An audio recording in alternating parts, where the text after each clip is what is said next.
Welcome back, everyone, to the Boom Tube and our continued coverage of the Thursday Night Nitro Series. Tonight, we're at Chicagoland Speedway in Joliet, Illinois, here to kick off round number 3 of the Thursday Night Nitro Fall Series. We've got a back-to-back winner in Bennett Allen so far this season. He's going to go for the three-peat tonight, and we'll find out if he can keep that number 15 Ford in the front of the field. Or will it be Kyle Nadeu, our returning season number 1 champion in that number 97 Chevrolet, making his comeback to the Thursday Night Nitro Series? Can he get it done here in Illinois? Or will we have an unknown winner this afternoon?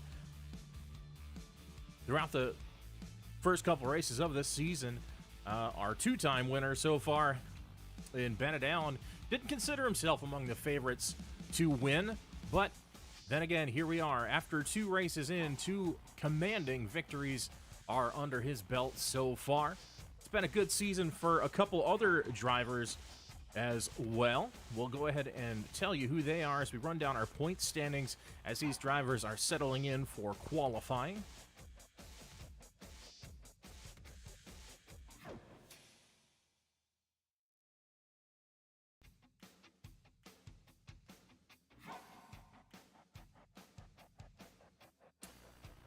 Obviously, Bennett Allen sitting atop our championship standings so far. Devin Maines in that number 5 U.S. Army Esports machine sits P2, up 1 position from last week, 30 points behind your leader.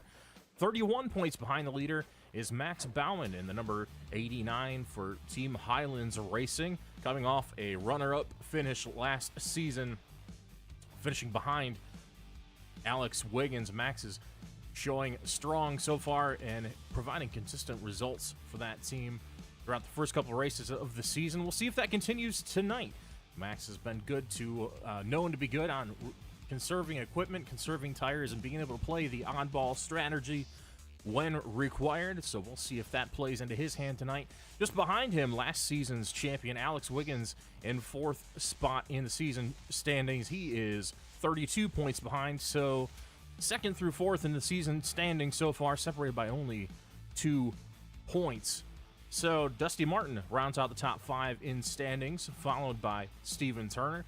Crank Bell is P7 in the standings. Devin Gentry, P8, running consistently in that number 12 machine week after week. He's working his way up. He's up 6 spots after last week at USA International. Aaron Mack sits P9 after a sour week last week, is looking to make a comeback today. Tied for that 9th spot as well as Zach Miller in the 38. A rough week for him at USA as well. And just behind him is Randall Peasley in that number 69. 53 points behind Bennett Allen, your current championship leader.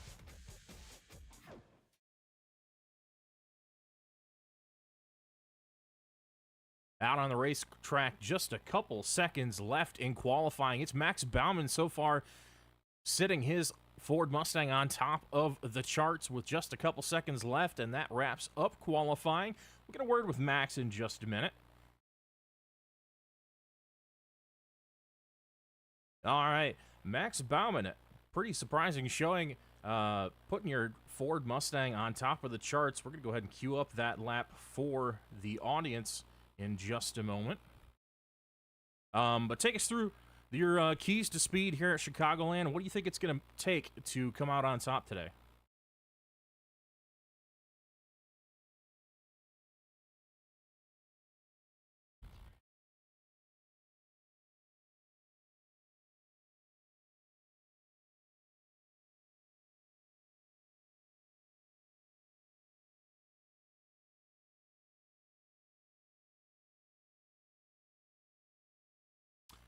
Well, it sounds like you got this thing figured out, and we've known you to be a pretty good mile-and-a-half racer, being able to conserve your equipment and pull out the oddball strategy when you absolutely have to and make things work for yourself, even if you get behind. So let's see if that plays into your hand today. We know Chicagoland's going to be a bit hard on the right rear tire, so it's a hot, slick track today, so we'll see what it has in store this afternoon. All right, thanks for the time, Max. Good luck.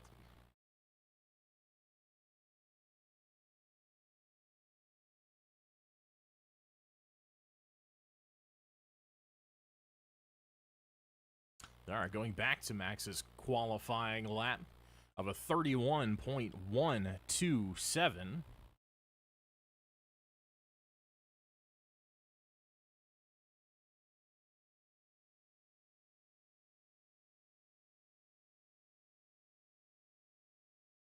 Winds that Mustang up, keeping it pretty high through 3 and 4. Over the bumps, pretty smooth. Going to use up every last millimeter of racetrack towards that outside wall, all the way down on the apron to the bottom and across the line to put that Friends of Jacqueline Mustang on the pole.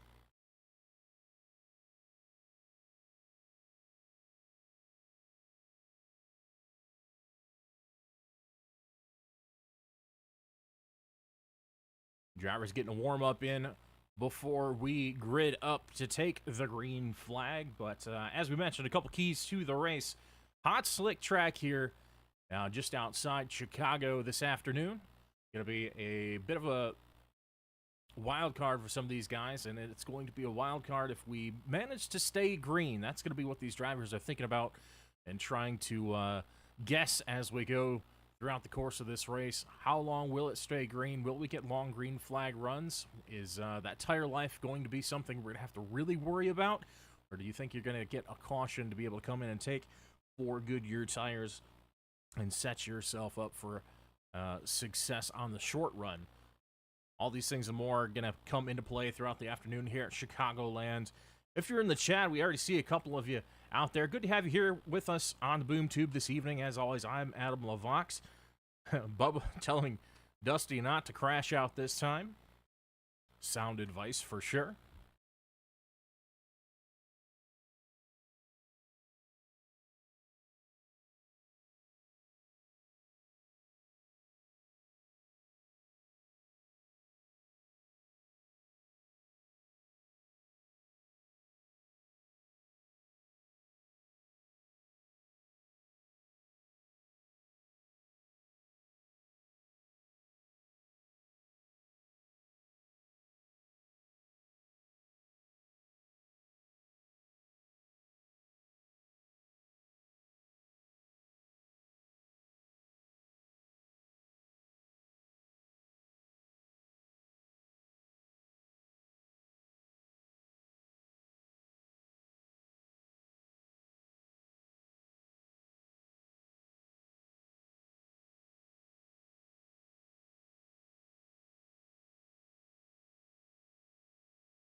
All right, just a couple minutes remain before the drivers grid up to get ready to go to green tonight here in Chicagoland. We'll go ahead and go over our qualifying order. Bringing it up on the screen for you now.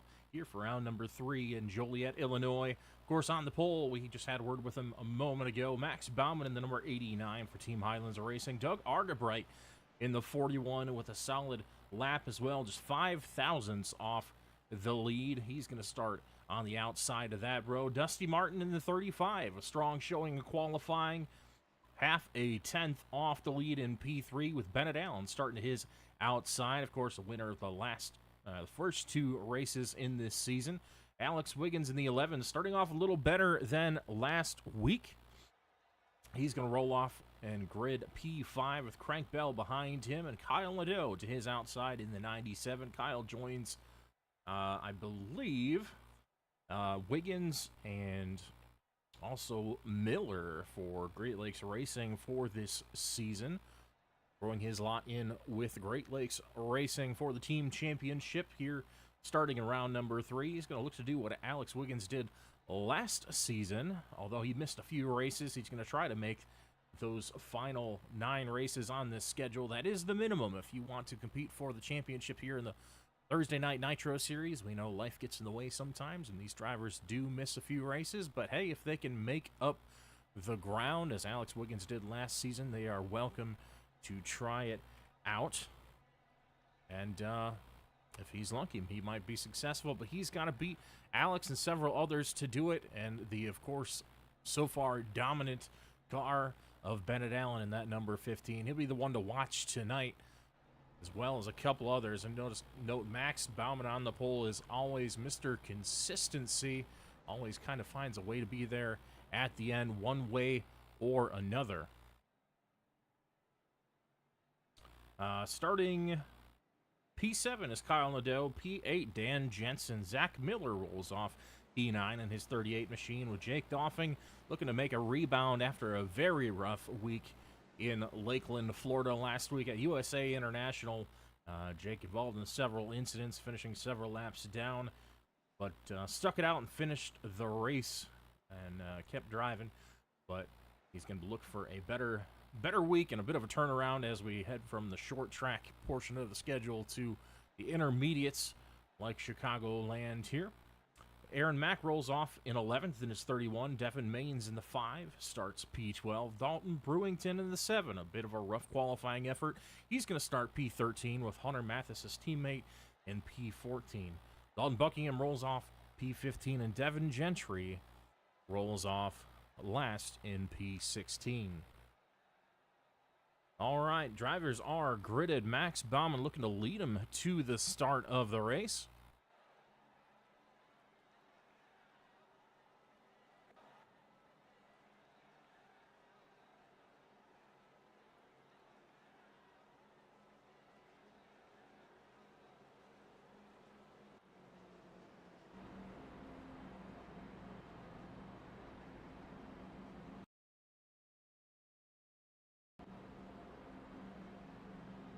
Pardon me, I have a little bit of a glitch there. Max Baumann going to lead him off. Doug Argabright to his outside. Dusty in the 35 looking to get it done from row 2, with Bennett Allen starting to his outside in that Detroit Lions theme to number 15, looking sharp as always. Alex Wiggins and the got a bit of a Michigan theme going on here. In the mid-pack, Alex Wiggins with that U of M machine is going to roll off P5. Kyle Nadeu back in the field tonight. Starts P6. Sorry, that'll be P7, I believe. Crank Bell starting to his outside. But let's get ready to go. Green pace truck will be pulling off shortly. Lights are out atop the pace truck as our field rounds turn 4 down to the front stretch and toward the Geico restart zone. Pace truck pulls off. Max Baumann leads them to the start line. Flagman at the ready. We are green flag racing in Illinois.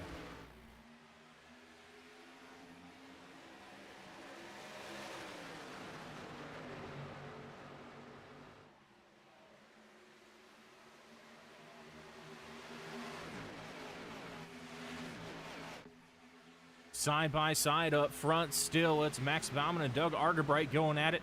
Max with the bottom lane. Doug has it wound up top. Over the bumps, it makes Doug wash up just a little bit, but he's still got momentum on the high side. Gonna have to tuck in line, though. That bottom lane prevails here on fresh tires. Max throwing the block to the high side, trying to hold him at bay. Doug goes to the outside once again, trying to make a move happen on the 89. Big runs off the back straight. Not completely straight, as you'll notice. It is curved, so you don't have to cut that wheel quite as hard on exit, which does give more of an advantage to that bottom lane than it would at other tracks. So far, not quite getting Max where he wants to be. He wants to hold on to that lead, but it looks like Doug's probably going to come through and lead this lap. No, it'll be Max just squeaking it out at the line, with Art right now passing, getting advantage into turn one. Maybe a brush with the fence there. You see you loosen the 41 to the outside. He's going to have to back off the throttle and surrender that lead. Not only the lead, he's going to surrender second to Bennett Allen as he comes charging through from third. 3 cars under a blanket for the lead. A little bit of a scrape there for Max.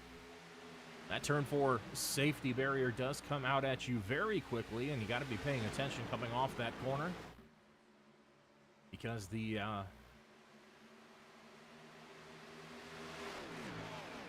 extended portion of the safer barrier, that foam block and steel ribbon array on that outside catch fence that's meant to soften the blows to the drivers in real life, does continue on quite a ways, you'll notice, and sticks out quite a ways from the fence, about 3 feet coming off of turn 4, and if you're not careful, you can catch that. You carry a little too much speed off the corner. Up front, it's that battle for the lead again. Max to the bottom. Argebright trying to make it happen on the outside. Max gets turned for the lead. Both cars into the outside wall. Bringing out our first caution here on lap number 5. It was a battle for the lead between the 89 and the 41. And off of turn 2, things got a little too close for comfort, and they made contact coming down the back straightaway.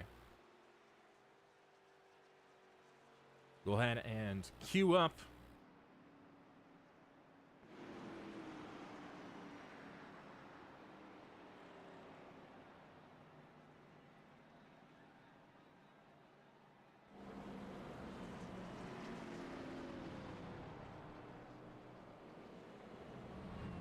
our Déjà Revél replay cam.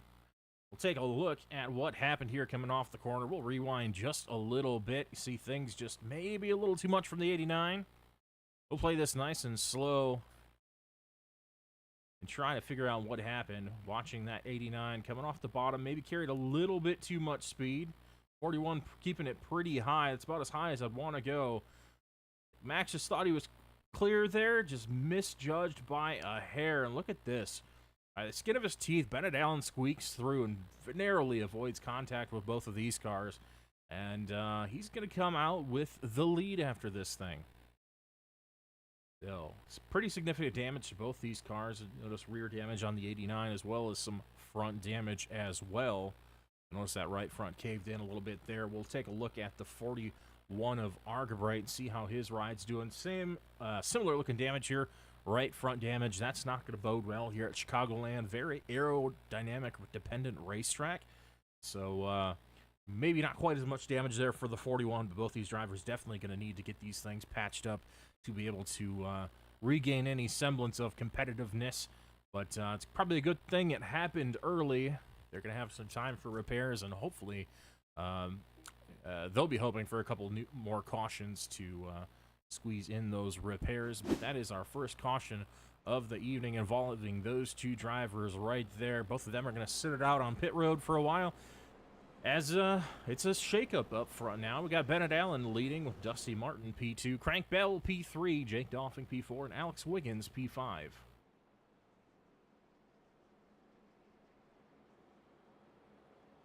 Jake Dolphin picking off quite a few spots here in the early going. He's already up 6.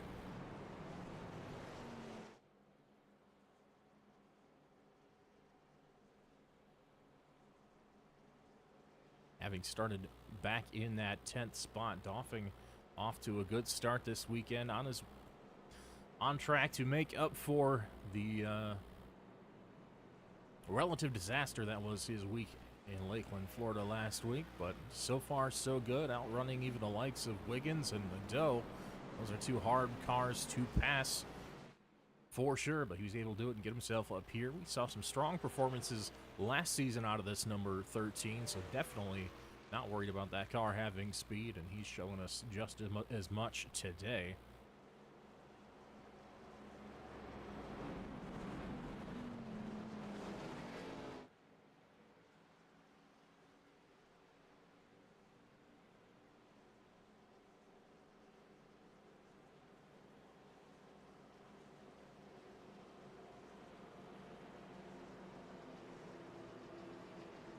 No, it looks like Devin Gentry was a non-starter. I'm not sure if there were some technical issues for the 12 or something along those lines, but see, he is not currently being scored. It does not look like he has turned any laps so far this race. So for any of you out there wondering what's going on with the number 12, that does seem to be some kind of issue on his side. Getting ready to go green. It's going to be the 15 electing to take that top lane for the restart.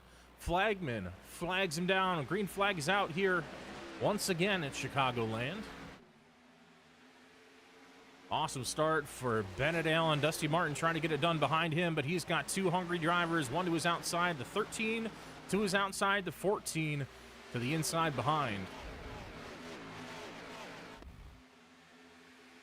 Side by side, this battle for second through fourth. Dusty holding that bottom of 13. And Dauphin gets a massive run down the backstretch. He's able to clear for that second spot. Now the battle between the 35 and the 14 as they come off of 4.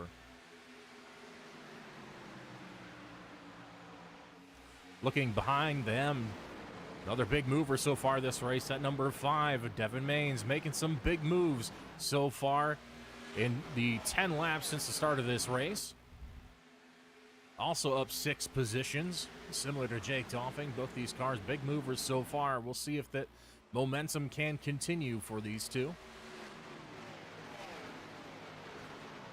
Little bit of a struggle so far for Wiggins. Not sure if that car doesn't have the pace or if he's maybe saving these Goodyear Eagles just a little bit for later on in the run, hoping things will sort out for a green flag run. We've got teammates at 22 and the 7 for Team Highlands Racing. That's Hunter Mathis and Dalton Brewington behind him, both battling for that 8th position. Good pickup by both of these drivers so far. Mathis going to the inside of Wiggins. Wiggins continuing to fall back through the field. 22 of Mathis keeps it down to the bottom. 11 of Wiggins to the outside.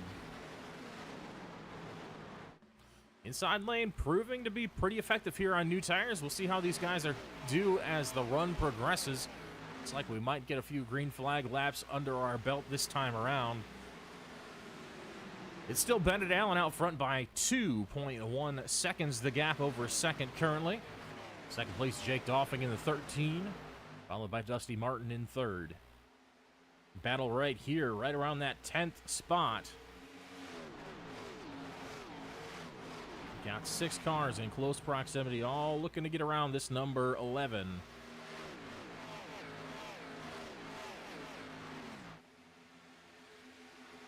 Dan Jensen to the outside now, side by side with the 11. Down into 4. Both these cars catching a little bit of dirty air off that 97 of Kyle Nadeu. Not going to do wonders for that right front tire, especially at a high-speed track like this where aerodynamics come into play. These Xfinity cars don't have a ton of front downforce, so that dirty air you get tucked up behind the car in front of you can affect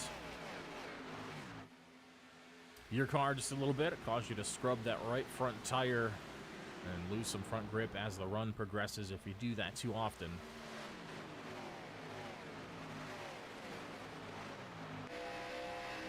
Here it's Kyle Nadeu trying to hold off Dan Jensen for the 7th spot. Hunter Mathis checking out by a pretty healthy margin. Almost a second on this group so far since he made his way through.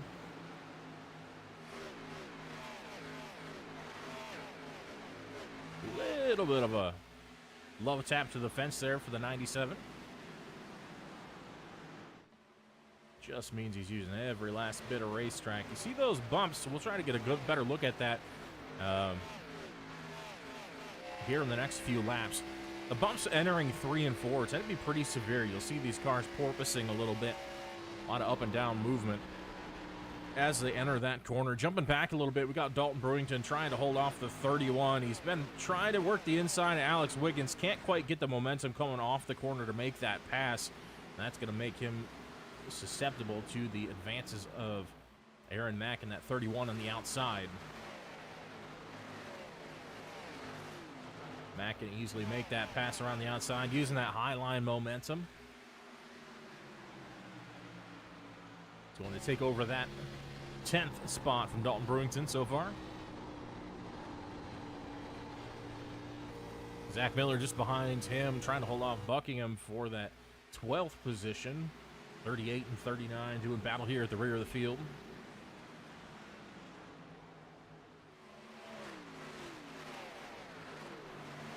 I mentioned that gap earlier. Jumping back up front real quick, Jake Doffing now closing that gap down from 2 seconds to just half a second. In about 8 laps, he has cut 3/4 of that lead gap that was held by Bennett Allen. And he is running him down in this highlighter yellow, number 13.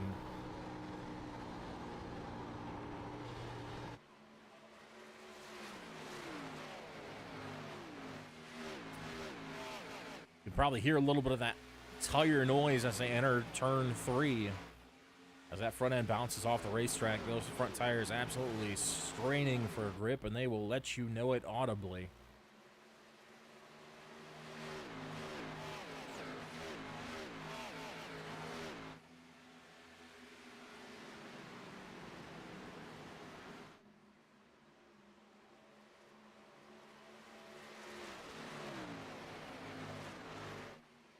Gap continues to close, and he's bringing the whole pack with him. Dusty Martin, Craig Bell, Devin Maines all in a tight group behind him. Also closing that gap to the 15 in the lead.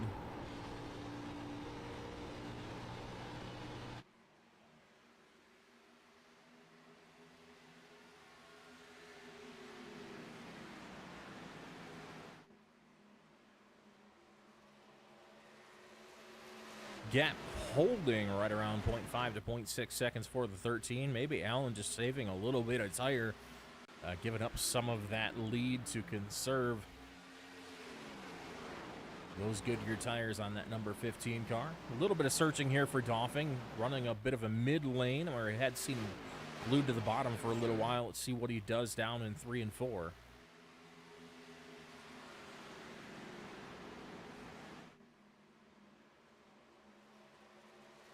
Oh, unfortunate to hear, Devin.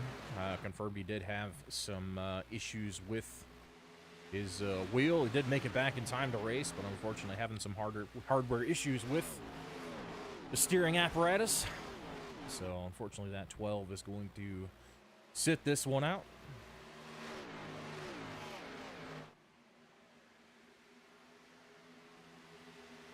Just behind them, there's a battle going on between the 35 and the 5.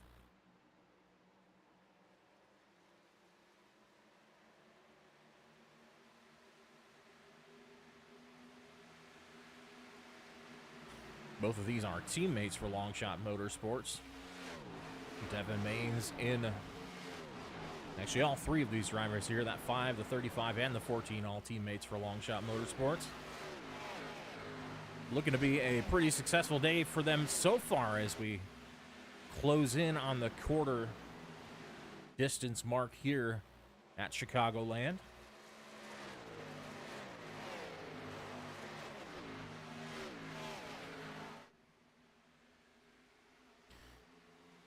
Dusty has an absolute mirror full of that number 14, Craig Bell. Bell gets alongside here going into 1. He's going to make that pass, and I think a little bit of nice team play by the 35, letting him go, not going to make him burn up too much tire getting around him.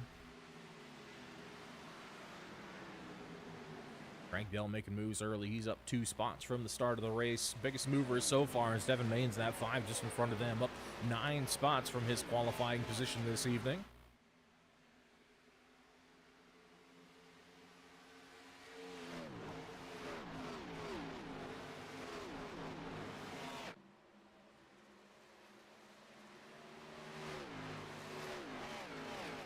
This race might take on a whole new face once they come in for pit stops the first time. Expect them to come in around another 10 to 15, maybe 20 if they're stretching it.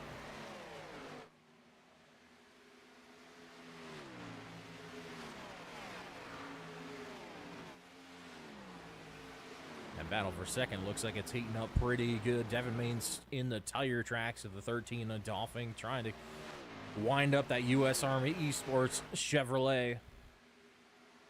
Dolphin had a huge bout of speed there for a little while.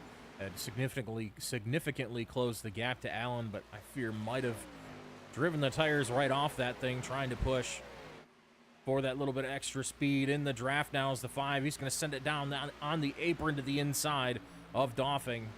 They're side by side into one. Little bit of a wash up for the 5. Gets the 13 loose. Didn't see contact, but the 13 definitely could tell he was there. Took all the air off the spoiler of the number 13 of Dolphin. He holds onto it, keeps his foot planted in it, and drives on through. He's going to hang on to that P2 spot for now. Unfortunately, a bit of a had to lift. For Devin Main's there, he's going to maintain that third spot just barely, but Bell's looking to make that pass on the inside. We'll see if he's able to do anything with that. Bit of a shift of lines for the 5. Trying to find a little bit of speed on the 13. Trying to make that mid to high lane work. Now he's going to switch it up and go right down to the bottom. A lot of these lane switches, not necessarily looking for speed, but trying to keep the air on the nose of that race car clean. You want as much clean, fresh air on the nose of that car as possible. You're right up under the car bumper of the car behind you. That car is pushing the air up and over you, so it can't serve its purpose of providing downforce to the front of your car if it's being pushed up and over your race car. So they're trying to keep a little bit of clean air on that nose to give themselves as much downforce as they can. Back on the bumper, the number 13 is that 5 car. Late entry, lifts early, trying to power off as he gets to the inside off of turn 4. They're going to be side by side coming to the line. Advantage the 5 this lap as he crosses to lap number 30. Saw the 41 car in already, showing several laps down. Of course, those from the lap 5 damage repairs with Max Baumann. Baumann sticking it out. Still showing on the lead lap so far. Looks like, yep, sticking it out with that damage. You can still see that right front crumpled in on that number 89, but he's sticking it out rather than taking the repairs right off the bat, hoping for another caution to be able to finish the rest of those repairs. Possibly some more severe damage for that 41 car than we thought. Maybe some suspension damage thrown in there as well. Could be Devin Main's getting by the 13, able to make the pass on the second attempt, and now Jake Dolphin's got 2 more Long Shot Motorsports cars to contend with the 14 and 35 behind, and look who's showing up in the conversation now. The 2 defending Season 1 and Season 2 championship winners, respectively, the 97 of Kyle Nadeu and the 11 of Alex Wiggins, are joining the party here 32 laps in. Had to wonder about these guys maybe saving a little bit of tire for the end, and sure enough, towards the end of this long run, we see these 2 drivers start to charge up through the field. Wiggins had been down, hovering around 10th spot, starting to make his way back forward. We see both of these drivers running within a couple tenths of the lead. 31.64 32.77 for Alex Wiggins last lap in that number 11, and 32.77 on the nose, so tied the leaders last lap.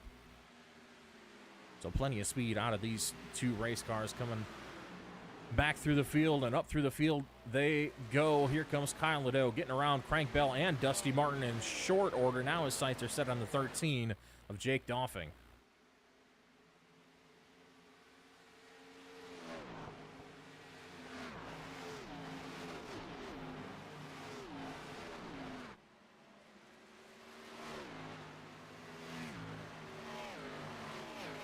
That high line starting to come into play for a lot of these drivers as the track starts to get rubbered in. That high line getting rubbered in as well as drivers are starting to search far and wide for speed and any kind of tire advantage they can manage to find. That high line working out well as the 97 is able to quickly get around Dauphin. Dauphin gets a little loose there. Now he's going to get past not only by him, but Craig Bell is going to make that thing work on the outside. Dauphin having to pedal that car on entry quite hard, side by side, very close coming off of turn 2. Dauphin gonna have to surrender that spot. Now he's got two cars pushing each other on the outside. That, of course, being the 11 and the 35, Wiggins and Martin. Dauphin calls it quits. He peels off down to pit lane. Green flag pit cycles have begun. Dan Jensen in for it with his number 25 machine as well. Expect some of these leaders to start coming any time now. Bennett Allen still shows the way, looking for the three-peat to start the season. One at Daytona, one at USA International last week in commanding fashion. Led almost every single lap of the day, leading 198, I believe, of 203 laps. At the short track in Lakeland, Florida, now here in the Windy City, he's getting it done and setting his sails for a potential victory here tonight with a 2.8, going on 2.9 second gap over Devin Maines. He's got this thing figured out once again. No small gaps for this 15. Once he gets a rhythm, he tends to settle in and be able to put a pretty sizable gap on the rest of the field.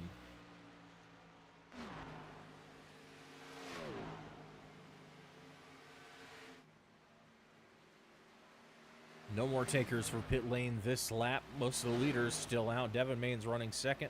Nadeu up to third now. Wiggins up to fourth. The long shot drivers of Martin and Bell falling back to fifth and sixth. Another driver starting to march his way forward is Aaron Mack in the 31 car. Saw him back in a similar position as Wiggins and Nadeu earlier, starting to use those conserved tires. Start making up ground on this long run. So far, looking pretty good back in P7. Hunter Mathis hanging around that P8 position. Made a pretty good charge through the field, up 6 spots from the drop of the green flag at the start of the race. Now he's running in 8th, trying to conserve what's left of that race car. You hear quite a bit of tire noise as he goes into the corners. Maybe burned it up a little bit on the charge through the field, but he's maintaining that track position. He's going to come down for service this lap along with 3 other leaders. Oh, possible contact, a little bit of a tank slapper coming down on pit lane on those old tires. It's going to be him, Kyle Nadeu, Devin Maines, Alex Wiggins, and Zach Miller all coming down for pit service this time. Expect your leaders, Alan Bell, Martin Mack, and Brewington, to come in short order as well. A little bit of smoke out on the racetrack. That front stretch, hopefully not too much of an issue for anybody.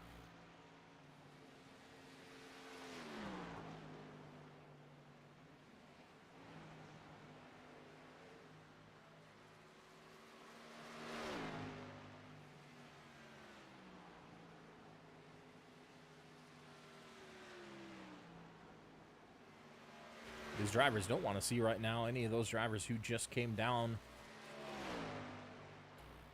or their pit cycle. They don't want to see a caution.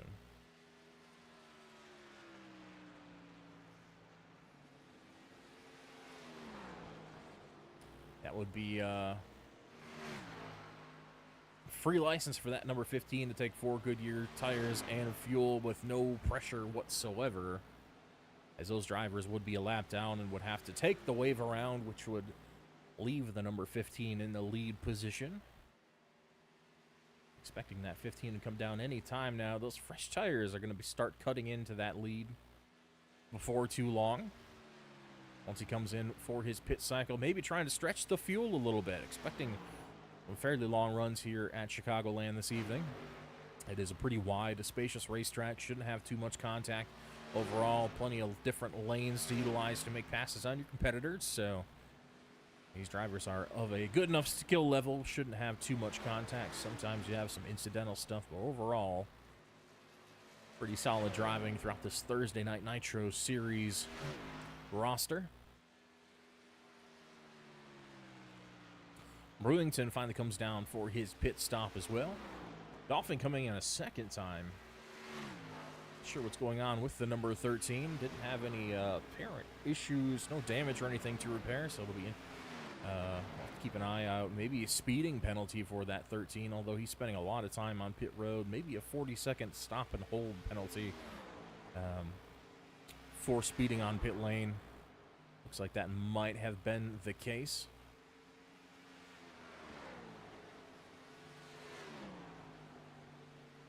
But unfortunate turn of events for the car that's been running top 3 for most of the day and had such a big pickup from his qualifying spot. 3 cars left on track to pit. That's Allen, Mack, and Bauman. Remember, Bauman's got that damage to repair. He's probably wishing there was a caution, but so far it does not look like the 89 is going to catch a caution. And he stands to potentially go a lap down to the leader. Allen is right behind him, just about a second and a half back, and gaining time very rapidly on the number 89.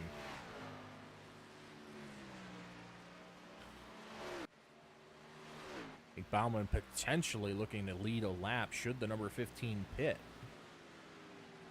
If he can save enough fuel to potentially get another lap out of this run,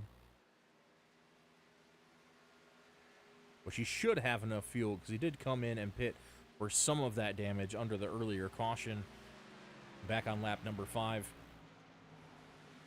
And the caution after, as he does go a lap down to Bennett Allen into 15, but he's probably hoping he can hang on and get that bonus point for leading a lap, available to all drivers who lead a lap, of course. So by strategy or whatever means they need to. 15 is somehow saving a lot of fuel, and also we see a little contact with the wall from the 89 off of 4. Probably hanging on for dear life on those old, worn-out Goodyear tires. Running about a second and a half slower per lap than the leader. Bennett Allen on old tires. Still running 32.8 second laps. Only a second slower, in some cases less than most of the field right now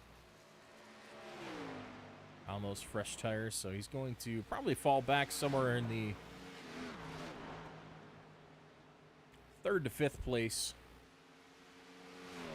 realm once he makes his green flag pit stop. Obviously going to lose some time on these green flag laps to the newer tires.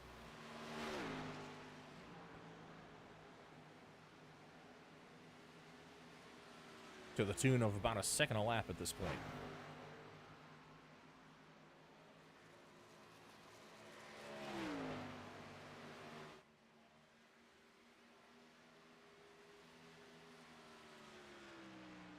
Stretching all the way to lap 50 so far for Allen. He's the only car yet to come down pit lane.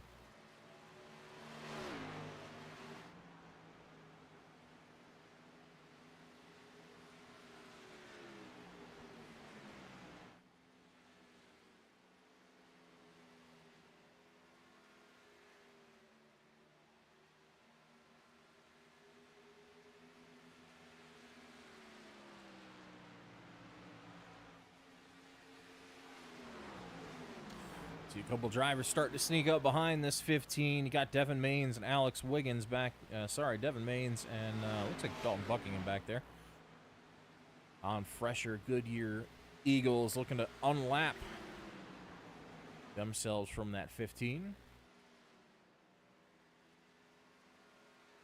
Going to be a walk in the park for Maines in the 5. Sends it to the outside. Much better drive off the corner. Expect him to clear here down in 1 and 2.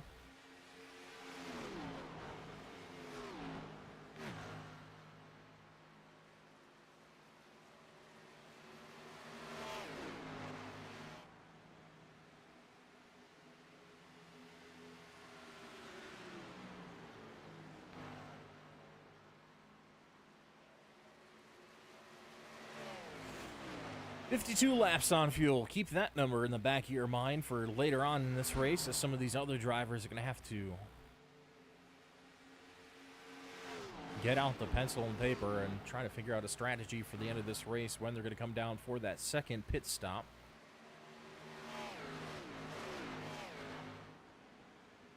So far, all but one car is one lap down to this man right here in the 15. Alex Wiggins now behind him, looking to unlap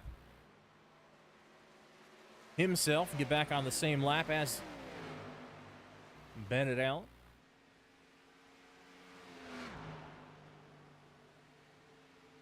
Kyle Nadeu falling back a few spots to that pit cycle. We had mentioned before the green flag cycle began. Him and Alex Wiggins were pretty much cutting through the field together, nose to tail, as they made their way toward the front. And we see Wiggins up to P3 now. Nadeu all the way down to P8.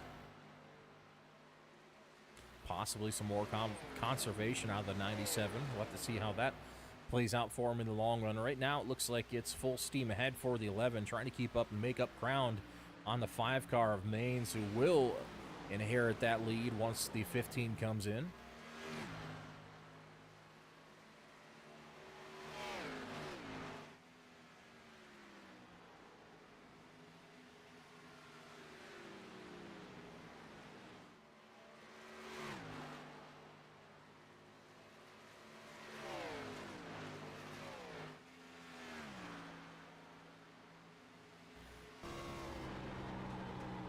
Pretty tight battle between the 38 and the 97 here. Zach Miller trying to get it done in his Toyota Supra on the bottom. Is able to clear the 97. 97 still struggling, just falling back through the field. Down to P9 now. Keep an eye on his car, see if we can spot any damage. Looks clean from our broadcast tower here. No apparent issues for the 97, but continues to fall back through the field. Maybe on a fuel-saving run, trying to stretch the laps like Allen has so far. Speaking of Allen, finally comes down pit lane and will shortly surrender that lead to Devin Maines as he passes through 3 and 4. Should put the 15 back a couple spots as they come around.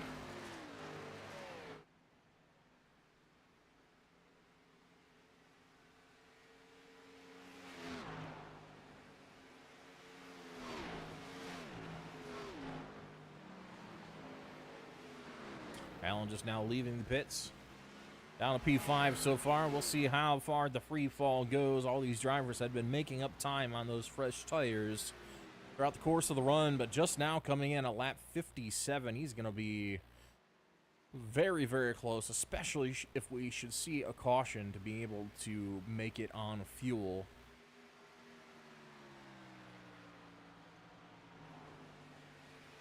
So coming in at lap 56. That would get him to lap 112. Caution is out. Kyle Nadeu has crashed. We'll go ahead and check out the replay. Yellow flag is out for the 3rd time this evening. You saw the 97 still parked on the bottom there. We're going to go ahead and go to our Déjà Revél replay cam. It's like on the entry to 3 and 4, some trouble for the 90. Whoa. I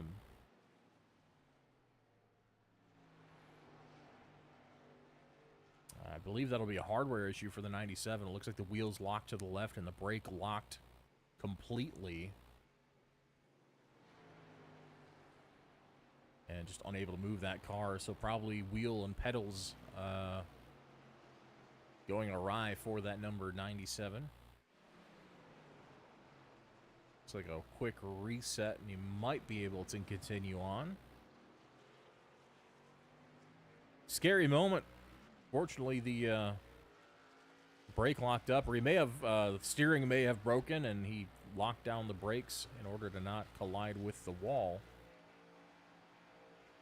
But able to prevent any damage on that 97. A little bit of weaving here. Looks like he's trying to feel it out and maybe avoid any potential future issues or See what that's going to do. That might have been responsible for the slower pace we'd seen out of that car since the green flag pit stops.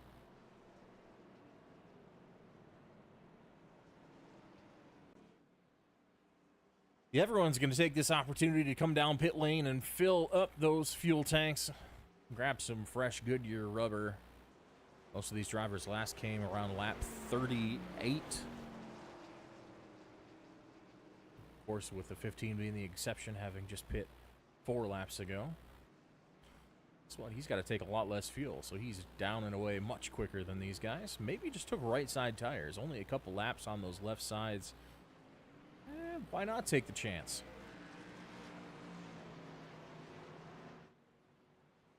Hunter Mathis is going to stay out. Last pit, lap 39, so he's got some older tires on this number 22. Not sure about that call. I think he's going to have his hands full with traffic once we go green again. It looks like still some damage on the left rear of that 22 car as well.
Lights are out on the pace car. We'll possibly go green next time by. It looks like we still got a couple drivers closing in on the rear of the field and getting lined up. We might extend it by a lap. We'll have to keep an eye out for the call from race control. See what happens here.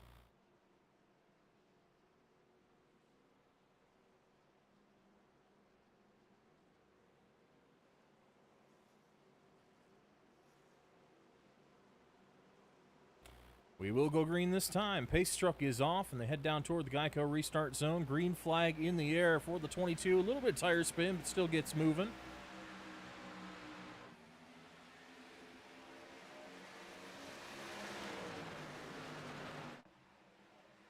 One, two still on old tires is going to get split by the 11 and the 15.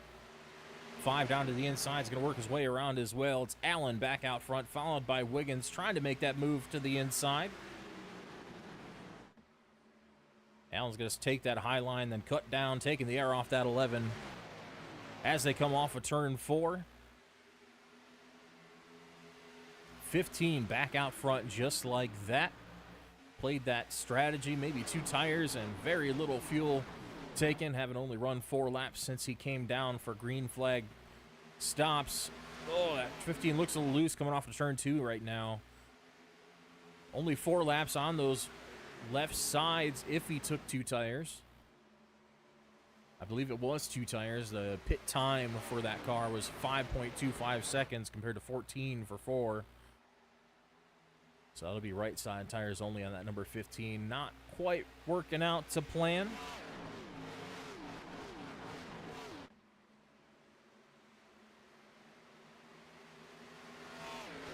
Still holding on pretty good. Loses 1 spot to Wiggins early, but looks like he's starting to find a little bit more pace. Maines is starting to, that gap is stabilizing between 2nd and 3rd place now. Wiggins out front. He is setting sail, trying to get a gap, much of a gap as he can on 2nd place. We do know that 15 car is really good on tires on the long run, so we'll see if he can make up the difference in those left side tires as this run continues on. Another car who was good on the long run was the 11. We saw him fall back in early on last run and conserve those tires just by not pushing quite as much. We see him pushing pretty early here on this green flag run, so we'll see how this balances out as the laps continue to wind down and we cross several laps ago the halfway point here in tonight's event.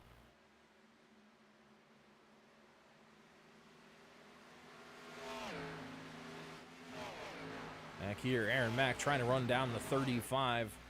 Dusty Martin, he's got the 41 of Argabright on his back end. That is not for position. Argabright 10 laps down in the 12th position, as well as Max Bauman in the 89.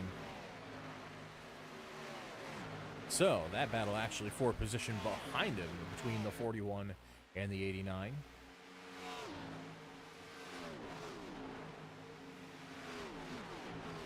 Behind them, Miller got his hands full with the 22, trying to make his way around that 22. Remember, still on old tires. Last came down lap 39, so he's going to have to come for fuel before the rest of the field. He'll be hoping for another caution to possibly play the strategy game, maybe get that left rear damage fixed on that number 22 Mustang.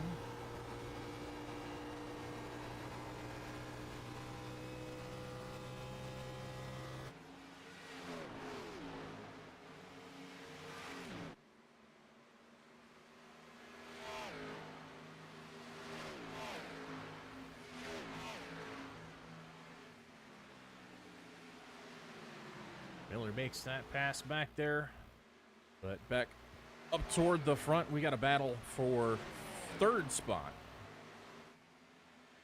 Frank Bell making moves on his teammate in the 5 for that third position is going to make it happen here on lap 69.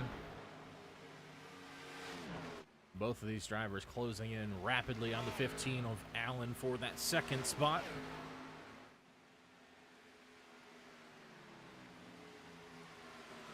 14 with pretty good short run speed all day, trying to make up what he can here as the tires are fresh.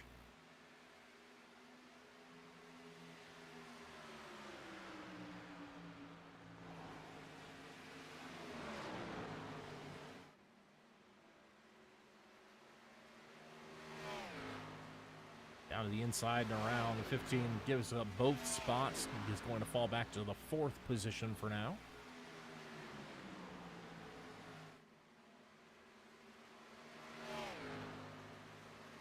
All these drivers will be taking mental notes for the end of this race. Should we see another caution toward the end, they're going to notice that, hey, the 15 only had 4 laps on those left side tires and seems to be struggling a little bit so far on the short run.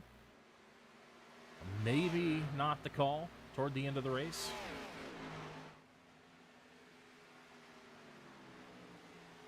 It'll get you track position. If you're back in 10th place, that might be a risk you take if there's a short enough amount of laps to the finish. But I think if you're already up front, probably not going to be the true call at the end of the race. We'll see how it goes, though. That all depends on how the cards fall throughout the course of the rest of the race. Out front, it's still Alex Wiggins showing the way by 2.3 seconds over second place Crank Bell.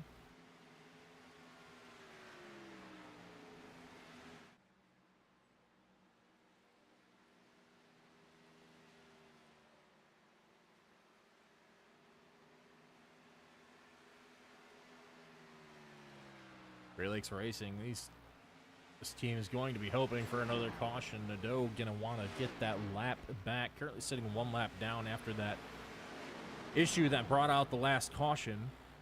Seems to have gotten the pace back, but unfortunately is a lap down to the leader, so not able to gain any spots at present, but is solidly ahead of the 22 for that Lucky Dog free pass position. A little bit of trouble over the bumps. There's a bit of a tank slapper in the middle of 3 and 4, but no harm done to that Lowe's Chevrolet.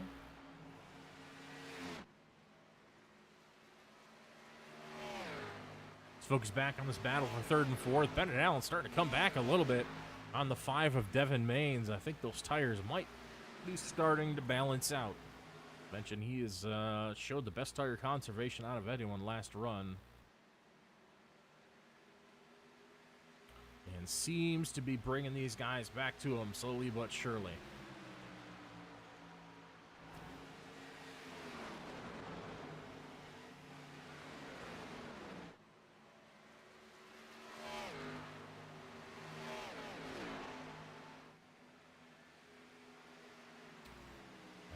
Rear of the field, looks like Jake Doffing and Dan Jensen both retiring after only 50 and 60 laps, respectively.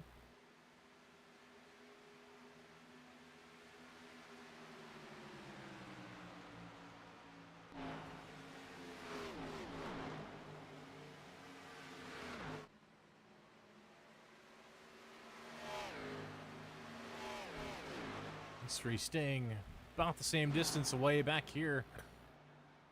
38 of Miller, starting to close in on the 7 of Dalton Brewington. Brewington seemed to be having a little bit of issues with tire conservation in that number 7 machine throughout the course of the last run. Might still be having those issues in the second half.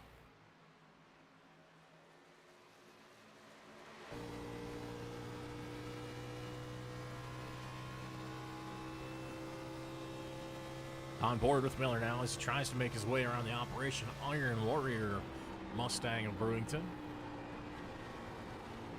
Yeah, I see a lot of push on the front end, drifts up the track early there for Brewington.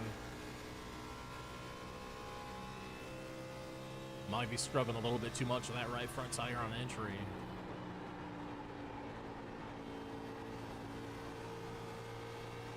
Good visualization of the bumps in the middle of turns 3 and 4. These drivers have to navigate. If you hit those bumps wrong or hit them a little too fast, it will shoot that car up the racetrack very quickly and do a good deal of damage to that right front tire as well.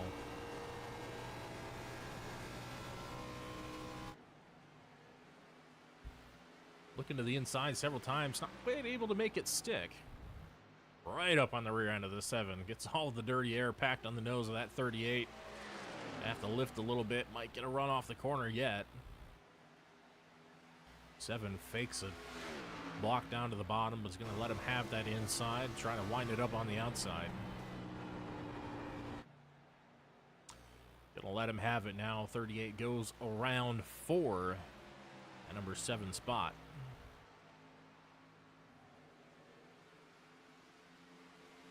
Not done yet. Brewington sends it to the inside in 3 and 4. Those bumps might be a worry there. Getting pretty close.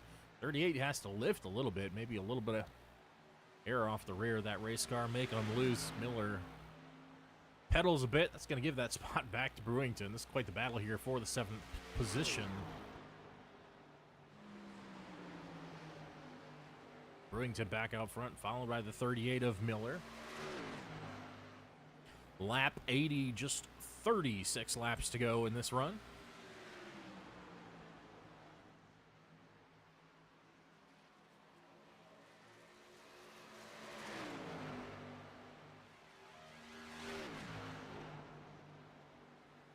Miller starting to close that gap again. Had to lift off of 4 a couple laps ago. Got a little bit behind. Starting to close in, looking to that inside of the 7 again. Brewington electing to keep that high lane, keep those RPMs up, and get that momentum off the corner. So far, serving him well as he tries to be as defensive as possible to keep that spot. The 22 of Mathis finally had to come in and serve his pit stop. Came in at lap number 68. Several laps after the last green flag fell.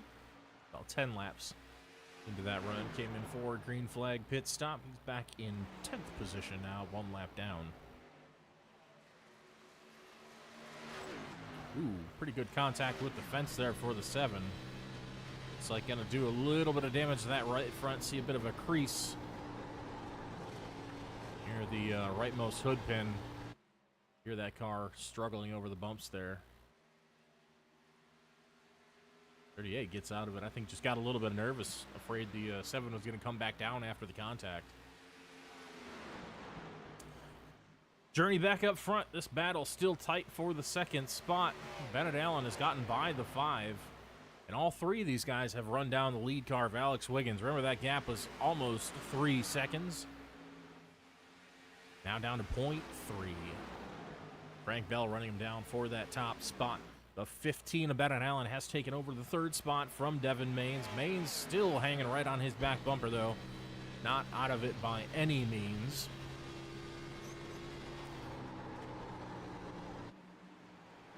Taking a look back, Dusty Martin. A little bit further back from his teammates than he probably wants to be. Has kind of lost a little bit of pace on this long run, but trying to hang in there in that 6th spot. That is not for position. 97 is still 1 lap down. So no worries for Dusty right there. Aaron Mack up a few spots during this run. Mentioned he was doing a pretty good job of tire saving last run. Has been hanging out there, and he's up to the 5th position now. Keep an eye on this battle down to the inside. Crank Bell's gonna maybe get a bumper alongside. Will get a bumper alongside off of turn 4. He's gonna go to the inside, coming down to the stripe. Still gonna be Wiggins leading on lap number 86. Down to turn 1 and 2. Might have to get it up. Tries to get it wound up. Off of turn 2. They're dead even side by side as they scream down towards turn 3. Momentum advantage goes to the 11. 14 dives down to the bottom. 11's going to have a hard time over the bumps here. Bell is going to clear off of turn 4. Crank Bell, new leader on lap number 87.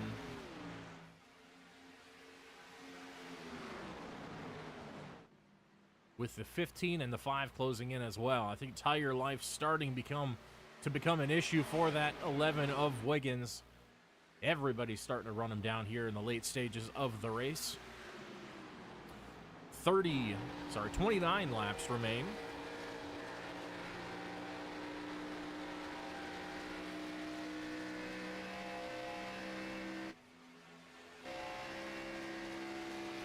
There's the view from the rear deck lid of that number 14 of Crank Bell. This car designed by Devin Maines, and that driver, the number 5, Devin Maines designed to see on the spoiler of that race car, one of our sponsors for this season. Glad to have him on board. Go ahead and use mention code TNN. Should you go for a paint for Devin? There's some really good looking liveries here for everybody's iRacing rides. As I was saying, use code TNN, mention code TNN for 20% off of your livery design from Devin. Again, that's Devin Maines Designs.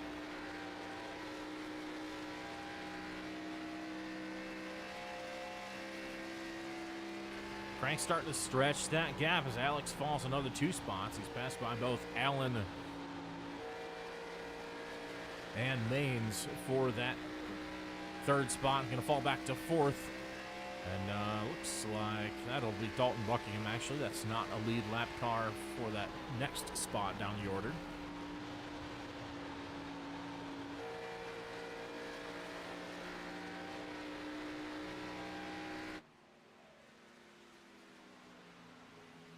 Bennett Allen, we mentioned the tire life, tire conservation being his bread and butter the whole day so far. And here he is closing back in on the lead. That gap 0.25 seconds, just over 2/10 and closing.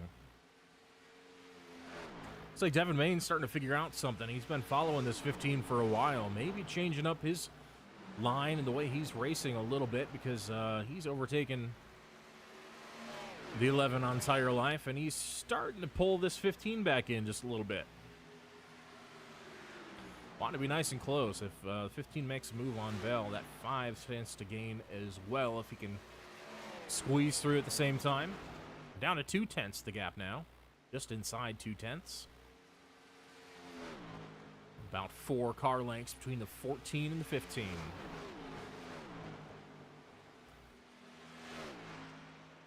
Down to turn 1 and 2, flames out the right side of these race cars. These drivers having to lift more and more earlier and earlier as these Goodyear Eagles start to wear down throughout our second run. We've got Wiggins and Miller pitting for their final time here on lap number 92. Closing in on 20 to go here in Joliet, Illinois. 115 laps total.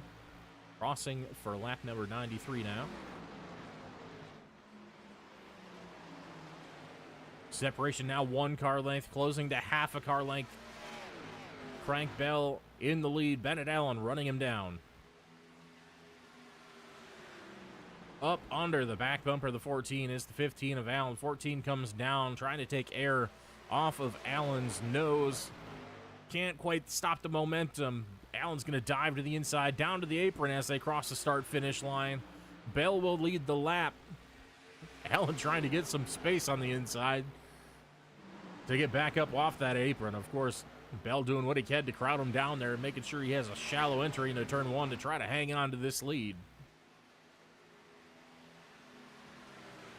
Allen still hanging on by a bumper with Bell on the outside. Very close. Both of them know they're going to have to deal with this 38 car. Took a high approach through there in case he didn't get up to speed. Looks like he will, and probably has 4 fresh good years on that 38, so probably not going to be an issue for these drivers. First through 6 all came in last on lap number 59. They will be close on fuel to the end of this race, but they should be able to make it.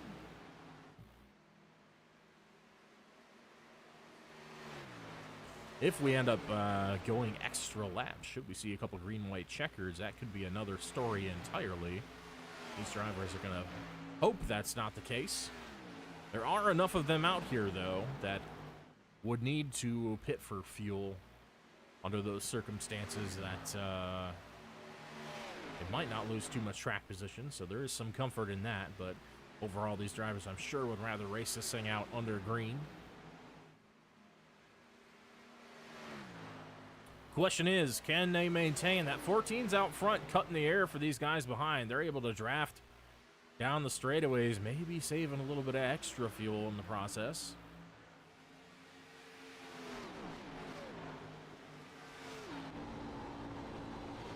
Intent to run 1, 2, 3 now. Nose to tail for Bell, Allen, and Maines.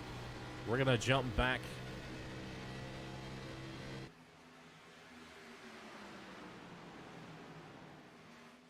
to the 22 and the 7. Teammates starting to come back together. 22 came in on lap 68, so older tires on his teammate. Elton Brewington in the 7. Was running him down for a short while. I think Brewington's starting to pull that gap again, though. 20 lap tires is a hard differential to make up. I think that position is settled for that spot. Back up front, still close battle for the lead. We got Wiggins coming to unlap himself from the leaders. Come screaming around the outside in that U of M maize and gold Chevrolet. Maize and blue, what am I saying?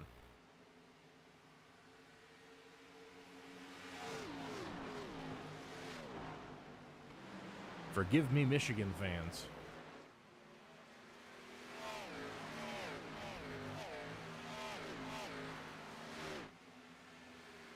Nose to tail, car length and a half separates the first 2 cars. 14 of Crank Bell, 15 of Bennett Allen, followed by Devin Maines, just riding in their tire tracks, waiting for something to happen. I mean, he might just be conserving at this point, making sure he's got fuel to go to the end. Dusty Martin back here, having a battle with Aaron Mack.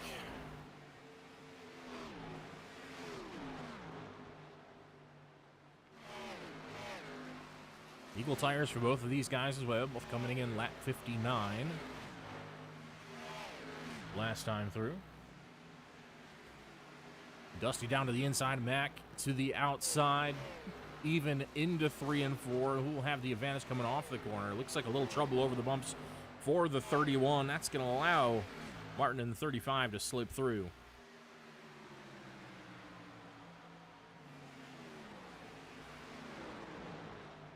Poor luck for the 97 Kyle Nadeu. Had speed early. Unfortunately had that hardware issue that left him a lap down, and unfortunately no cautions to get him back on the lead lap. No wave around to be had for the driver of the 97.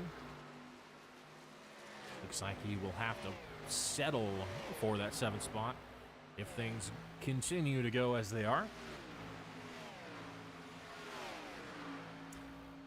Closing in on 10 to go as we cross lap to begin lap 102 of 115 laps. Gap closing still 15 and 14 separated by a bumper as they enter 3 and 4.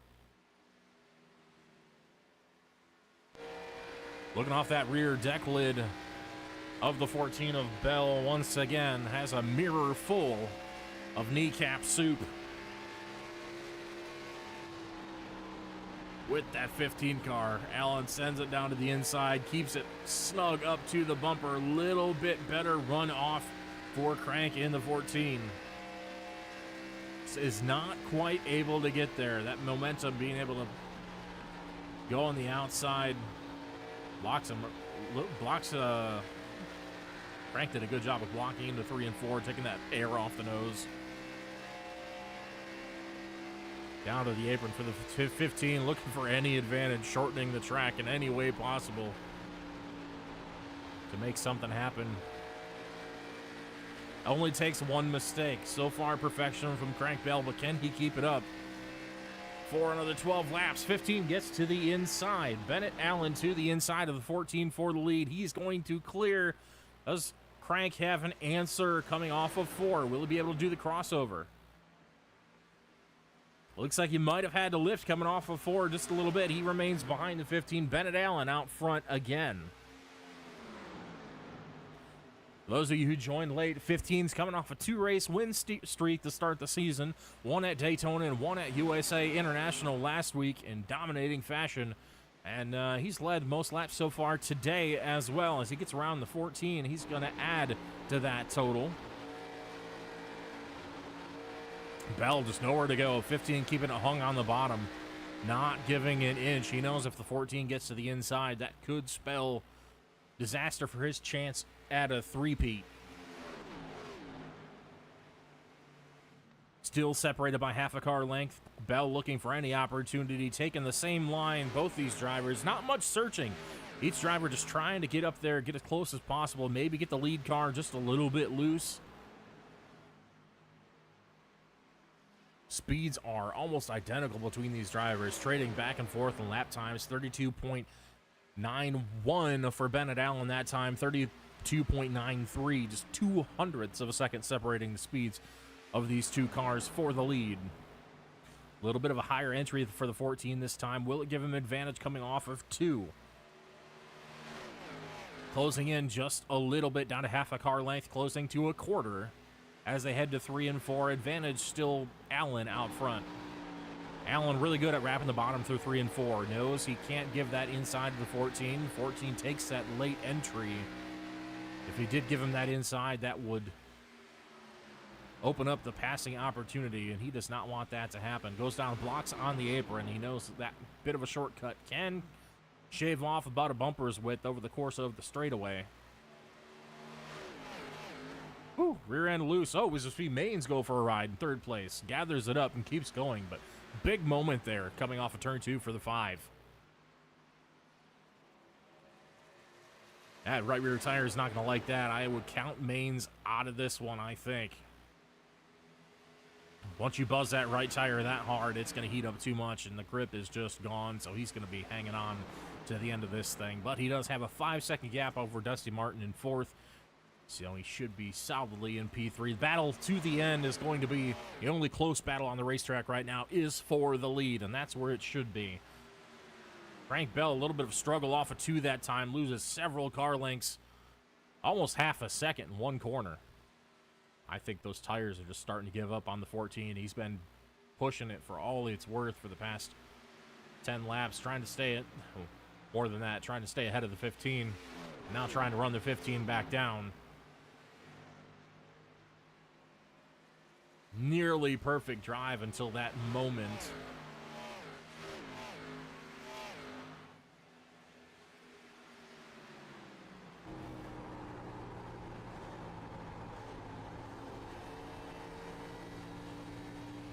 It'll be 5 to go as across the line this time.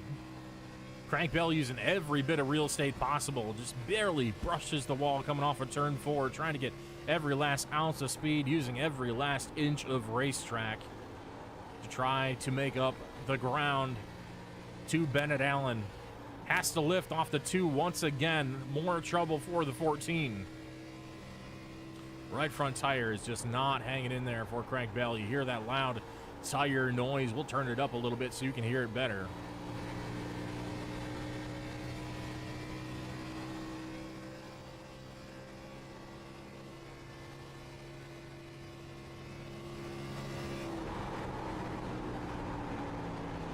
You hear that tire scrubbing on the entry of the corner. That right front tire just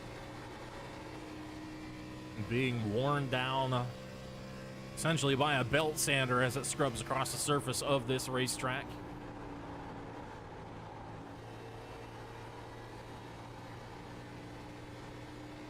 Try as you may, Allen still starting to increase the gap now to half a second as we come to 3 to go.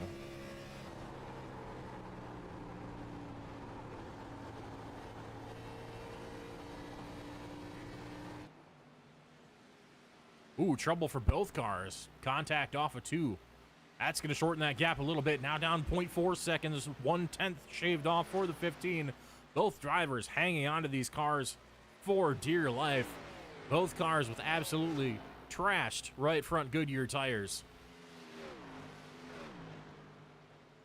Gap now 0.3 seconds. Crank Bell starting to reel in the 15. It's 2 to go at Chicagoland. Down into turn 1. Off of turn 2. Gap remains at 4 car lengths between the 15 and the 14. Down the back straight. Gap remains the same. We got a slow car on the outside. That's Brewington in the 7. Might have blown a tire on the right front of that vehicle. Should make it to pit road without incident. Gap now 2 car lengths. White flag in the air. Last lap here in Joliet, Illinois. Bennett Allen leads down into turn 1. Crank Bell sends it. Gets a little bit of contact at the 15. Tries to get him loose. Almost speed boost. Almost a speed boost for the 15 as the 14 pulls off. Is Crank Bell out of fuel? 14 has gone quiet. Crank Bell is out of fuel. Devin Main's going to roll into that second place spot. Down the back stretch on the last lap, had a run, but the 14 ran out of fuel on the final lap. That's going to give Bennett Allen the 3-peat and the number 15 Mustang. Listen to that. At the line, Bennett Allen out of fuel as well. Maybe not. I still hear a little bit of engine noise. We see 2,000 RPM on the tack. He's got the clutch in, trying to save an ounce or 2 of fuel for a burnout. We'll see. But going back to Crank Bell, completely quiet, just limping his way around the rest of the way. That's going to move Devin Maines to 2nd, Dusty Martin to 3rd. What a turn of events on the last lap. Crank Bell made up a huge amount of ground with 2 to go. Down to the last lap, had a great run off of turn 2 as the 15 began to show a little bit of weakness in that right front tire. But ultimately, Bennett Allen pulls off the 3-peat to start the season. Leads the most laps once again, collecting every bonus point possible, I believe. We'll have to go and see if he got the 0x, no contact. Well, he might have a 1x or 2x from contact with the fence, but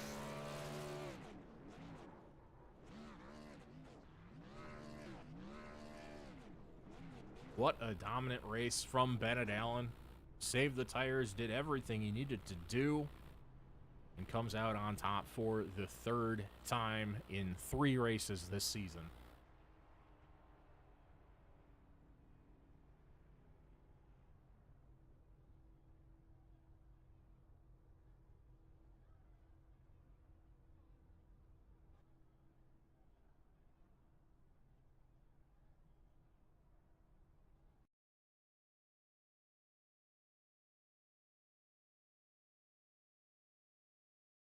Of course, we got interviews on deck, so momentarily we'll be getting the drivers queued up here for some post-race interviews from your top 3 finishers.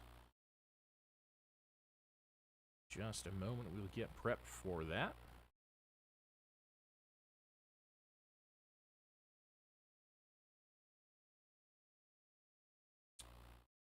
All right. First off, it's going to be Dusty Martin, driver of the Turtleback Trailer Boys, number 35 for Long Shot Motorsports.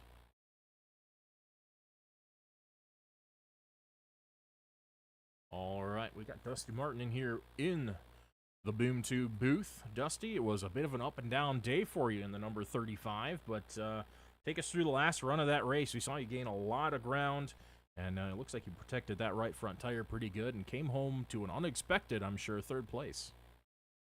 Yeah, man, that at first run we was pushing it a little bit too hard, but was talking with Crank and the guys in our group chat, and I could tell towards the end of that run, I was like, yeah, man, I've destroyed this right front. So after that, just took it a little easier. I took it a little too easy on that last run, unfortunately, and let them get out there a little too far. But we was running down there at the end, but I heard my crew chief app, tell me we was running Devin down. Then it said it was 3 seconds ahead. I was like, well, there's 3 laps to go, so we ain't gonna do much with that. But oh well, either way, I'll take third place. Good points day. Good points day. Good day overall for Long Shot too. Almost had could have had a 1, 2, 3 if it wasn't for that darn 15 spoiling the party. Yeah, man, that's what we was just talking about. I think we finished 2, 3, 4, 5. So good day for Long Shot for sure. Absolutely. Well, great day for yourself. Is anyone you'd like to shout out? We'll give you the floor for a minute, man. Talk about your sponsors. Who you got on the car here? I see the Turtleback Trailer Boys. Yeah, man. Finally got the band on the car. That's I'm the lead glorified microphone holder for the Turtleback Trailer Boys. So got some shows here we're working on around Athens, Statesboro, and Augusta. So if anybody's in that area, y'all come see us. Throw a shout out to I guess some of the league sponsors: Déjà Revél, DMD, Devin Mains Designs, you guys up in the booth at Boom Tube. Just say thanks to my teammates, and then appreciate everybody, all my family and friends watching back home. Absolutely. And if you guys want any information on the events from the band, we'll go ahead and drop that Instagram account in the chat for you guys watching. Go check them out if you get the opportunity. Congrats on third place, man. We got some people rooting for you in here for sure. Looks like Terry's in here cheering you on. Usually the first one in chat, so they're every week representing for you. Awesome. Yeah, that's Mama. So just got to say hey to Mama. All right, for sure. Well, congrats on the solid day, and thanks for taking the time. All right, man. Thank y'all. All right, we'll see you next week. That's your third place finisher, Dusty Martin, driver of the number 35. All right, next on deck, we got second place finisher Devin Mains, driver of the number 5, and one of our series sponsors. Give us just a minute. We'll get him in here.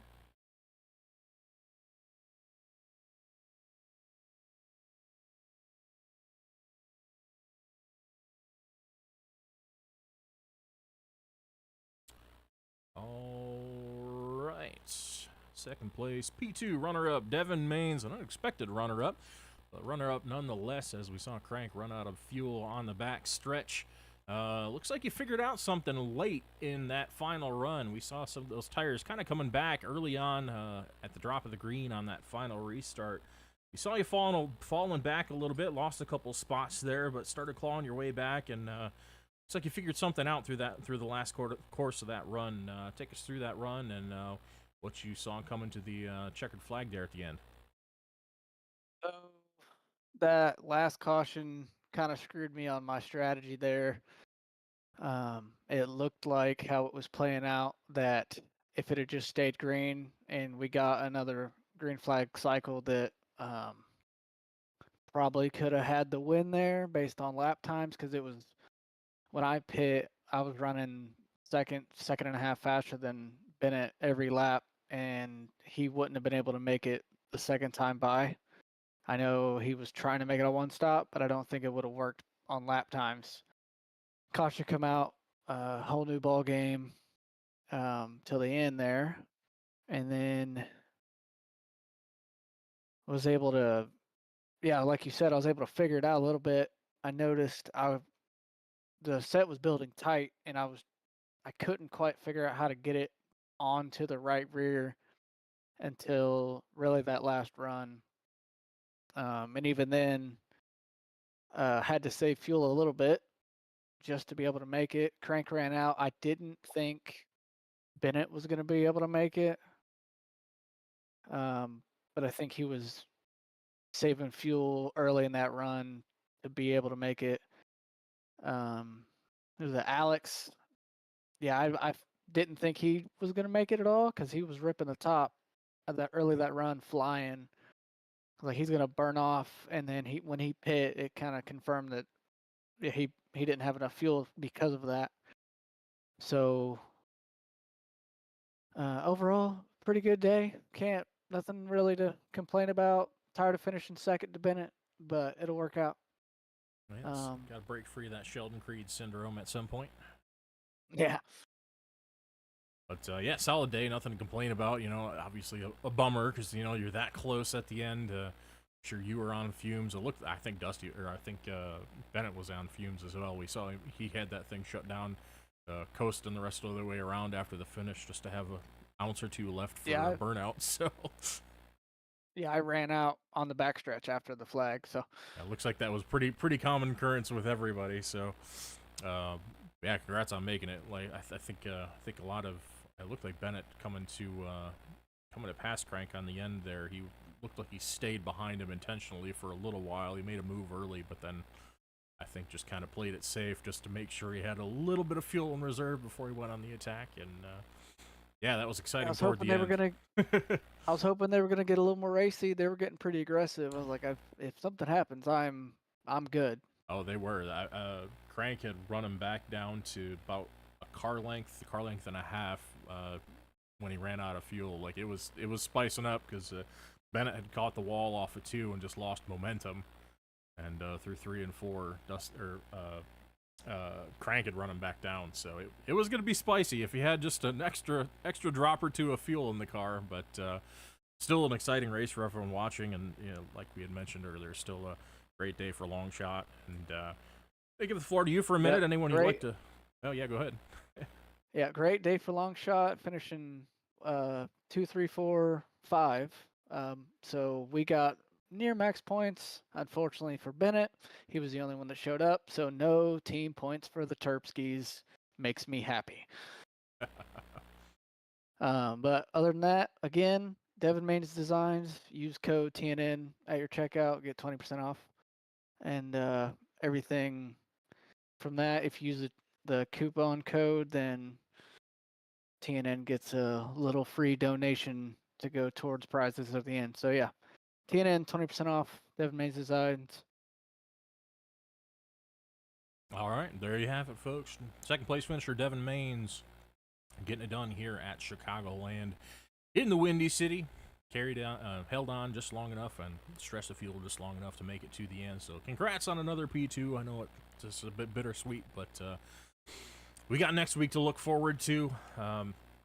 Next week, of course, being actually, what is next week? I should probably look that up, huh? Next week being Coda, sure. Actually. We'll be running the short version of Coda that they ran for NASCAR this season.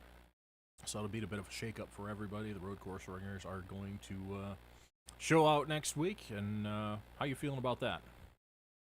Not very confident. We're going to have to do some practice next week. For sure. You and most everyone else, I'm sure, as the track just dropped a week and a half ago or so. So I think it'll be a bit of a wild card for everybody. Usually you don't think of the road courses as a wild card, but it should be interesting seeing what everyone's got there down in Texas. Well, congrats. We'll go ahead and let you go for the evening. And all right. Yeah, we'll see you next week in Coda. All right. All right, that was Devin Maines, your second place finisher. Now the man, the myth, the legend, the man who swept all 3 of the first 3 races in the season. Driver, the number 15, Bennett Allen, the clean sweeper, the lap leader, so far unstoppable here in the Thursday Night Nitro Series. Take us through that last run. That was a adventure for all of us. That was unexpected at the end. We saw Crank closing in on you real quick until he ran out of gas. Thought maybe, mentioned earlier on in the run, we saw you hanging behind him for a little bit. You made that initial initial move to the inside, but then we almost kind of saw you. I wondered if you were riding for a few laps. Take us through that last run. Well, I'm just so excited that I won 3 in a row. All right, this has never happened to me in the history of my league racing career. I've been racing iRacing for 5 years. I've been league racing for 4. This is an incredible feeling. So put that out there now. All these guys are really fun to race with. They're really competitive, and that last run I was white knuckling, and yeah, I think I could have made it if it stayed green. It would have been ungodly close, but I had like a 20 lap gap on I think it was like Kyle and Alex and Dustin. Like I had that gap. Or not Dustin, sorry, Devin. I got Dusty and Devin mixed up. It's all right, whatever. You know what I mean. You know who I'm talking about. I think with that tire advantage and then with clutching in every corner, it would have been close. With that being said, that yellow came out right after it came off pit road, which was clutch. Because even if I was gonna cut it close, I knew I was gonna be able to make it from there. And I went for the lead early. I got passed from Alex, and after I got passed from Alex, I was in save because I knew that Alex wasn't saving when he was ripping the fence, and so I was like, all right, I'm just gonna back up my corners. I'm gonna lift early, drag the brake, and then be easy on the throttle. And then Crank started to come, and I was like, all right, he's gonna kind of kill his tires a little bit. So I let him by, and I was gonna try to file in behind him, and I clipped him a little bit, and so that let Devin get by, and so I just let Devin by. I was like, all right, I'm just gonna ride. And I rode for about 20, 25 laps, and I kind of had a little bit more speed than Devin, so I passed Devin. And then once I caught back up to Crank, I initially went for the pass because I knew if I got cleaner air and I had the lead, then I could manage on my own. I could be the lead car. I could manage. Then the angel on my shoulder said, all right, let's back it up a little bit. Like, you can't pass them straight up without running into them. Let's just ride, save some gas, and hopefully make it to the end. And I was right on about half a lap to like just under a lap good that whole last run. So I think that was a smart play by me. And I saw an opportunity. I think he got loose or something coming off like 2 or 4, and so I saw the opportunity and I went for it. And that's when he backed off. And at that point, I thought I was home free. And then my car got unbelievably tight out of nowhere, and the little safer barrier that pokes out of the wall on the exit of 2 got me and ruined my 0x race for that extra point. And I was like, crap, I'm screwed. And the tight race car got even tighter because my right front was gone.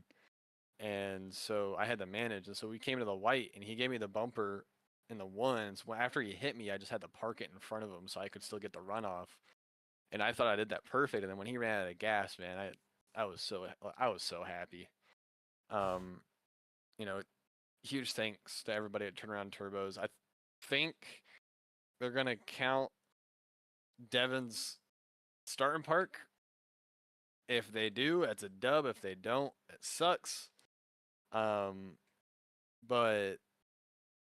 like, it's insane to win 3 in a row, man.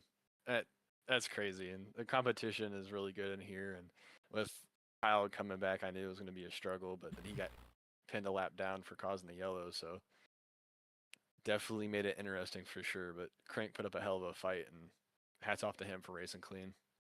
Yeah, for sure. Both of you, that was an entertaining battle. You guys were really, really evenly matched. It was just a couple hundredths every lap back and forth.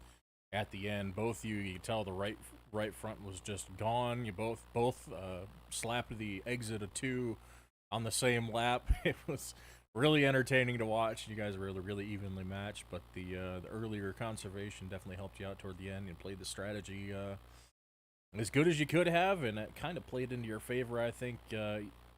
Surprisingly, being on those slightly aged left sides, how was the beginning of that last run feeling? We know you took those 2 tires on that last stop. So how did I actually didn't take 2. I didn't take any. I just went gas and go. I just wanted to make sure I topped off, like absolutely topped off on fuel. And I knew that I had less than a lap on my tires, and so like that was gonna kind of set me home free. Like not really home free, but like I had like I was even. You know what I mean? Right. I was even with those guys. I'm half a lap's nothing, and like I have my tires up right now from that last stop. I mean, I had 99 was All right. Yeah. the So lowest that number. kind of had a little bit of a question mark there. Wondered if maybe you just did left or did right sides, and maybe the mismatch between the heat and the left and the cold right sides were a factor. But no, all four were good, and that was just a little bit of strategy of conserving fuel and tire for the end. So great management on that race. Is anyone you'd like to shout out before we hang up the headset for the evening?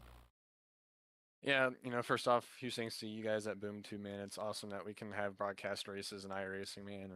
And y'all take time out of y'all's day to come broadcast our race and show it off to the people of iRacing and our friends and our family. So I've always thought that's really cool. Also, huge thanks to Devin Main's Designs and Déjà Revél. It's always nice having sponsors around, and obviously huge thanks to all the guys at Outlier Speed Company. Obviously we don't, race open setups here, but if anybody's ever, willing to try out the open races in iRacing, Outlier has insanely fast setups, especially among all three of the main levels, but they also have some Mazda MX-5 setups or short track setups if you're all interested in that. And huge thanks to my one of my best friends, Bobby Blazer, and B-Blaze Vintage, and also JCTV. That's another broadcasting network. He's expanded a wide array of different series in iRacing. I think it's almost like 10 or 15, and he has a huge amount of broadcasters that he pays, and so just I like having support, and I really do appreciate it. And looks like I'm 2 for 2 in the Dan Campbell's kneecap soup car, and if I keep racing this and the Lions keep winning, I'll be a very happy camper. You and me both, so for sure. Thanks for taking the time, of course, getting your sponsors on camera. I'm sure they got to be happy with supporting you as well at this point, getting them plenty of publicity throughout the past 3 weeks, and rolling in Dakota will go for 4, I suppose. So, got any thoughts heading into Dakota? Very excited about Coda. All right. Yeah, I'm very excited. Road course racing is like, I'm really good at short tracks, but road courses are right there. And one of my favorite things to do is just rip a stock car around a road course. There's a beauty behind it. Pushing a car like that to the absolute limits, and Coda has NASCAR track limits now, so I can really push the issue, and we'll do some testing in the next week to kind of find that limit. And since it's the short course, I'm sure the drama and the dive bombs are going to be like nothing we've ever seen before, and it's going to be a blast. And I'm really excited to duke it out with these guys again next week. All right, for sure. And we're excited to bring you all the action here on BoobTube. Thanks so much for taking the time, Bennett, and good luck in Coda next week, sir. Congrats on the 3-peat. Yeah, thanks, man. Thanks. All right, that's going to do it for this evening. And as he mentioned, of course, thank you to our sponsors and Déjà Revél for sponsoring a couple of races throughout the season, as well as our replay cam. Didn't get to use it quite as many times this week. A lot of long green flag runs here at Chicagoland, but expect that to come back out next week as we head to the short road course, short variation of Circuit of the Americas for race number 4, where everyone's going to have their boots on, but they're going to be shaking in them when this 15 rolls out on the racetrack. I worry when a driver is that excited to go to a racetrack. I think he's going to be quite the contender next week as well. Can he go for 4? We'll find out next week. Right back here, 9 p.m. Eastern Time on the BoomTube. And thanks as well to Devin Main's Designs, as you mentioned, providing some towards our prize pool and offering the code TNN for 20% off those who watch the broadcast. And mention that code. Does some excellent liveries throughout the field. Of course, his own, that black number 5 that you see every week, as well as a few other drivers throughout the field. Crank Bell being one of those as well.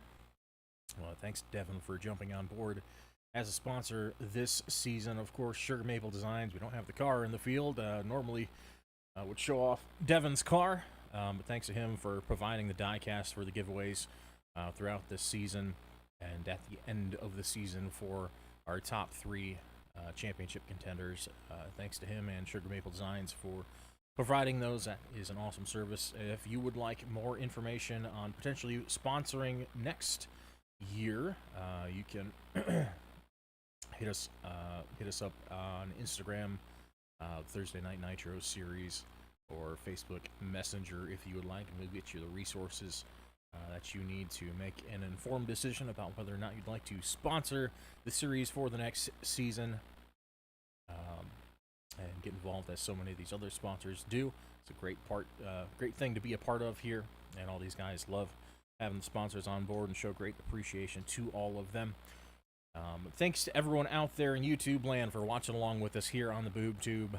From Joliet, Illinois this week at Chicagoland, we're heading from the cold and frosty north to the heat of Texas next week for Circuit of the Americas right back here on the Boom Tube.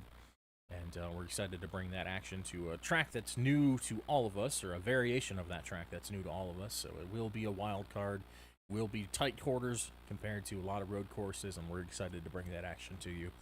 But until next week, as always, I've been Adam LeVox here up in the tower for the Boom Tube, the man on the mic as always, and we wish you all a great weekend and a great week, and we will see you all next week. Thank you.